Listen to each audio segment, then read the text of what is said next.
माण तालुक्यातील धुळदेव गाव हद्दीत अवैध हातभट्टी दारू निर्मितीवर म्हसवड पोलिसांनी मोठी कारवाई केली असून तब्बल 18,500 रुपयांचा मुद्देमाल जप्त करून जागीच नष्ट करण्यात आला आहे।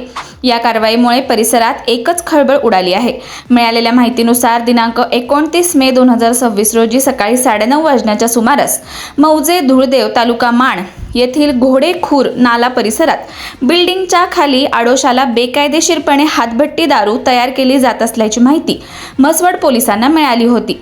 या माहितीच्या आधारे पोलिसांनी तात्काळ घटनास्थळी धाड टाकली।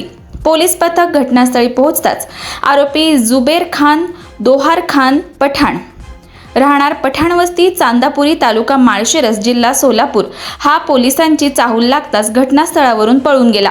मात्र पोलिसांनी घटनास्थळी सुरू असलेला अवैध दारू निर्मितीचा अड्डा उद्ध्वस्त केला। या कारवाईमध्ये पोलिसांना 4 मोठे लोखंडी बॅरल आढळून आले।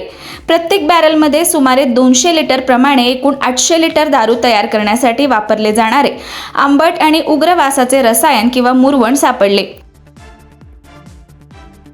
याशिवाय 15 लिटर क्षमतेचे 5 पत्र्याचे डबे आढळून आले, ज्यामध्ये एकूण 75 लिटर दारू निर्मितीसाठी वापरण्यात येणारे रसायन भरलेले होते। तसेच एक 20 लिटर क्षमतेचे प्लास्टिक कॅन सापडले असून त्यामध्ये तयार अवस्थेतील काढीव हातभट्टी दारू भरलेली होती। पोलिसांनी तपासासाठी नमुने घेत पंचनामा केला आणि संपूर्ण मुद्देमाल जागीच नष्ट करण्यात आला। या कारवाईत एकूण 18,500 रुपयांचा मुद्देमाल हस्तगत करण्यात आल्याची माहिती पोलिसांनी दिली आहे।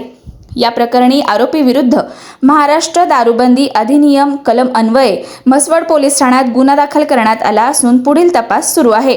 ग्रामीण भागात सुरू असलेल्या अवैध हातभट्टी दारू व्यवसायाविरोधात पोलिसांनी कठोर भूमिका घेतली असून अशा बेकायदेशीर धंद्यांवर पुढेही कारवाई सुरू राहणार असल्याचे सांगण्यात येत आहे। न्यूज साठी संदीप जठार गोंदवले।